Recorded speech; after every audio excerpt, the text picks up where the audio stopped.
Hello दोस्तों, welcome back to my channel. हमारे channel में आप सभी लोगों का मोस्ट वेलकम है। आज की वीडियो में हम बात करने वाले हैं इंग्लिश ग्रामर को मजबूत कैसे करें। इंग्लिश ग्रामर अगर आप क्लास 10th या फिर आप किसी कंपटीशन एग्ज़ाम की तैयारी कर रहे हैं तो उसके लिए ये बहुत इम्पॉर्टेंट चीज़ है। इसको आप ध्यान से देखेंगे। स्पेशलिस्ट अगर आप Allahabad high court group D का पेपर देने जा रहे हैं तो आपके लिए यह वीडियो बहुत ही अच्छी वीडियो साबित होगी। तो सो गाइज आज हम बात करने वाले हैं कि कैसे हम अपनी वोकैबुलरी यानी फिलअप को मजबूत करें। फिलअप कैसे अच्छे से करेक्ट ऑप्शन कैसे हम लोग फिलअप कर पाएंगे। देखिए, जैसा कि आप देख रहे हैं यहाँ पर सेंटेंस हमारा लिखा हुआ है, यू शुड नॉट टेल आ। अब उसके बाद में यहाँ पे ऑप्शन दिया गया है लाई, लाइट, लाइज, लाइंग। तो टेल आ लाई होता है तो आपको लाई वाले ऑप्शन पे टिक मारना है और ये लाई यहाँ पर लिख दिया जाएगा। ठीक है, टेल आ लाई इस तरह से। ठीक, तो अब चलते हैं हम दूसरे क्वेश्चन। दूसरा क्वेश्चन क्या है, ही। अब उसके बाद ऑन बेड एट नाइट। लाई मैंने लेटना भी होता है, टेले लाई मैंने झूठ बोलना।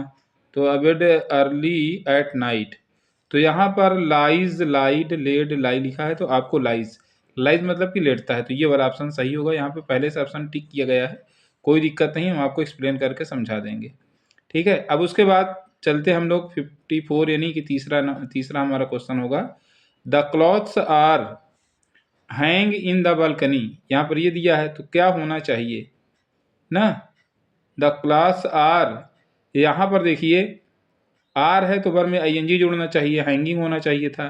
तो इन चारों ऑप्शन में हम देख रहे हैं, ए में हैंग है, बी में हैंग है, सी में हैंग्ड है, डी में नन ऑफ द अबव, यानी नन ऑफ द अबव होगा, इनमें से कोई नहीं। अगर हैंगिंग होता तब तो सही था, लेकिन हमने देखा कोई ऑप्शन नहीं मिला, इसलिए हमारा डी ऑप्शन सही होगा। सो गाइज, अगर वीडियो आपको अच्छी लग रही हो तो चैनल को सब्सक्राइब ज़रूर करें ताकि आने वाली ऐसी इंपॉर्टेंट वीडियोस आपको ज़रूर मिले, और अपने दोस्तों में शेयर भी ज़रूर करें ताकि उन्हें भी ये नॉलेज हो सके। ठीक है, क्योंकि practice makes a man perfect. Practice आप जितना अच्छी करेंगे उतनी अच्छी इंग्लिश आपकी होगी और आप अपने कंपटीशन एग्ज़ाम में या फिर आने वाले कोई भी एग्ज़ाम में आप अपना अच्छा नंबर ला पाएंगे। ओके, अब चलते हैं हम लोग अगले क्वेश्चन। अगला क्वेश्चन हमारा है कि खुदीराम बोस वाज। अब वाज लग आया है तो इसका मतलब है थर्ड फॉर्म होना चाहिए। हंग, हैंग, हैंग्ड, तो हैंग्ड होगा, सी वाला ऑप्शन हैंग्ड। ठीक है, ये वाला होना चाहिए, टू डेथ, यानी खुदीराम बोस को फांसी पे लटका दिया गया।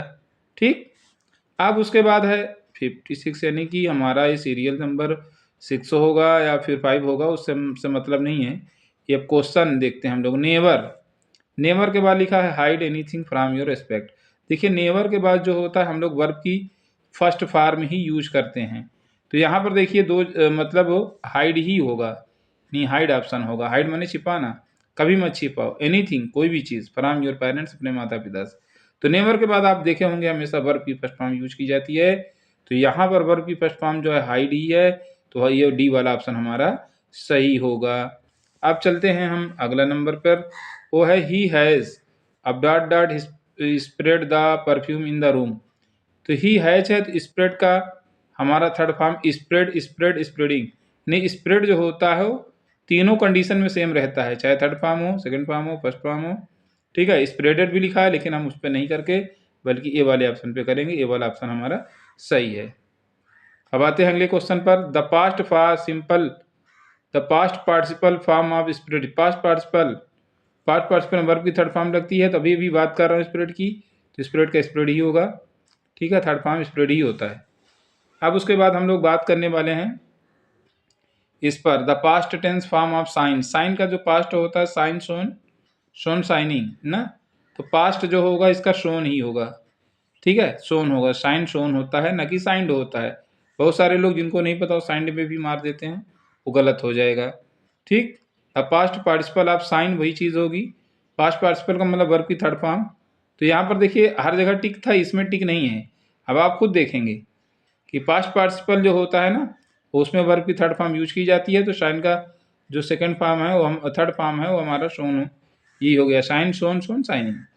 ठीक है, अब उसके बाद जो है the past tense form, the tense form of shake. Shake का सेकंड फॉर्म पूछ रहा है, तो शेक का शुक होता है, शेक, शुक, सेकेंड।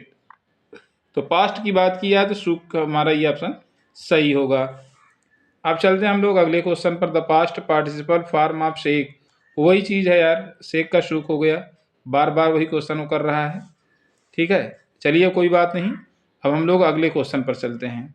अगला क्वेश्चन हमारा है क्या, चलिए इसकी बात करते हैं। ठीक है, अगला क्वेश्चन हमारा ये है कि I have to seek the key from her. देखिए हैव टू के बाद जो वर्ब की फॉर्म यूज होगी, वर्ब की फर्स्ट फॉर्म ही यूज होगी। सीक है तो सीक ही रहेगा। ठीक है, अब उसके बाद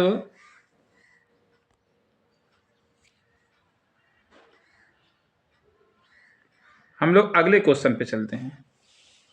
अगले क्वेश्चन पे, अगला क्वेश्चन क्या है हमारा, she was dance at that time. देखो डांसिंग, सी वाज डांसिंग यानी पास्ट कंटिन्यूअस में आईएनजी लगता है, तो डी वाला ऑप्शन हमारा सही होगा। अब उसके बाद हम लोग बात करते हैं अगले क्वेश्चन की। They live in Srinagar for 5 years. अब यहाँ पे टाइमिंग जब दे दिया तो टाइमिंग वाले में क्या होता है हमारा, हैज़ बीन, हैव बीन, या फिर हैड बीन, या फिर will have been, shall have been, यही आ सकता है। तो हम इन चारों ऑप्शन में जो देखते हैं भाई, दे के साथ तो हैज़ बीन लगेगा नहीं, क्योंकि हैज़ बीन सिंगुलर के साथ लगता है। तो कहने का मतलब डी वाला ऑप्शन यानी हैव बीन, ये वाला ऑप्शन हमारा सही होगा। अब हम लोग बात करते हैं अगले क्वेश्चन की। अगला क्वेश्चन हमारा यह है कि at the moment the child play the garden ना। अब उसके बाद इसमें देखते हैं तो at the child, at the moment, उस क्षण, the child play the garden, तो द चाइल्ड इज प्लेइंग, बच्चा खेल रहा है, तो इस प्लेइंग वाला ऑप्शन यानी सी ऑप्शन हमारा सही है। अब उसके बाद अगला क्वेश्चन, इफ़ यू स्टडी, अगर तुम पढ़ोगे तो you will secure first division, तो तुम फर्स्ट डिवीजन स्टडी, यानी इफ़ यू के साथ वर्ब की फर्स्ट फॉर्म यूज होती है। बी ऑप्शन में आप देख लीजिए, वर्ब की फर्स्ट फॉर्म आई है, तो वर्ब की फर्स्ट फॉर्म हम लोग यहाँ पर यूज करेंगे।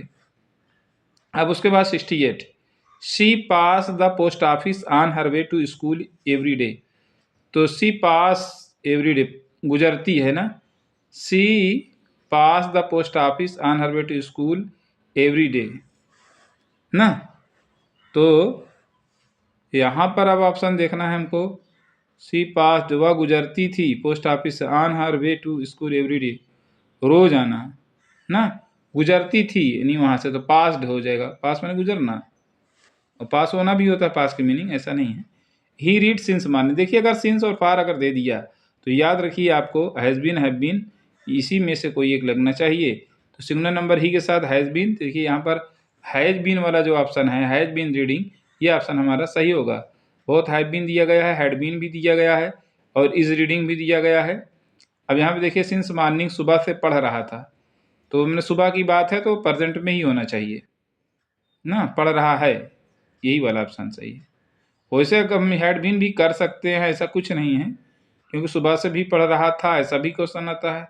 लेकिन चलिए अभी हम हैज़ बीन पे लगा के चलते हैं, क्योंकि ही है ठीक। अब उसके बाद चलते हैं हम 70 नंबर क्वेश्चन, मतलब कि यहाँ पे 70 है, लेकिन हमारा सीरियल जो है कुछ और होगा, 10वां 12वां कुछ भी होगा। ठीक है, अब यहाँ पे देखते हैं हम, he wait for me since morning, तो वो मेरा इंतज़ार कर रहा है सुबह से, तो ही हैज़ बीन, यहाँ पे आप देख रहे हैं हैज़ बीन वेटिंग, मेरा इंतज़ार कर रहा है वह सुबह से, हैज़ बीन पे लगा लीजिए, ये ऑप्शन हमारा सही होगा।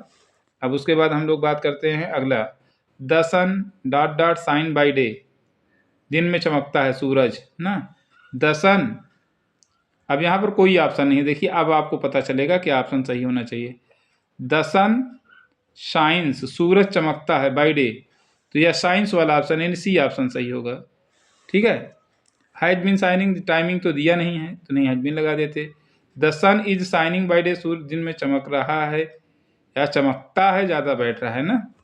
अब उसके बाद है अगला, the bell ring just now ना, द बेल हैज रंग, यहाँ पे देखिए हेल्पिंग वर्ब के साथ लगा हुआ है, तो ये हमारा सही होगा। द बेल हैज रंग जस्ट नाउ, घंटी अभी बजी है, या मतलब बज चुकी है ना, अभी अभी बजी है, हैज जस्ट नाउ, हैज रंग जस्ट नाउ। फिर उसके बाद अगला क्वेश्चन है हमारा वाई, उसके बाद कम लेट एवरी डे, तो प्रतिदिन की बात है, तो यहाँ पे do you, why do you come, why do you come मतलब 77, ए ऑप्शन सही होना चाहिए हमारा, वाई डू यू कम ना लेट एवरी डे ना, बाकी चीज़ नहीं होगा। अब अगला है हमारा when he meet you he will love you. तो व्हेन ही मीट्स, यहाँ पर सिस्टम चलता है कि अगर इधर प्रेजेंट इंफिनिट है तो अगला फ्यूचर इंफिनिट में होगा। तो व्हेन ही मीट्स यानी सी ऑप्शन हमारा सही होगा। ठीक। अब उसके बाद 25 वाले में इट नॉट रेन नाउ ना, अब वर्षा नहीं होती है, अब की बात किया है। It does not rain now, ये अब वर्षा नहीं होती है, डज नॉट वाला ऑप्शन हमारा सही होगा, इसको हमने ठीक कर दिया। सो गाइज आज की वीडियो हमारी यहीं तक।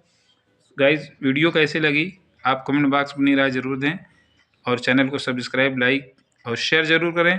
आपको इससे भी बढ़िया वीडियोस पर डे अवेलेबल हो जाएगी और अपनी इंग्लिश स्पीकिंग यानी इंग्लिश लैंग्वेज को, ग्रामर को मजबूत कर पाएंगे। Okay, thank you so much.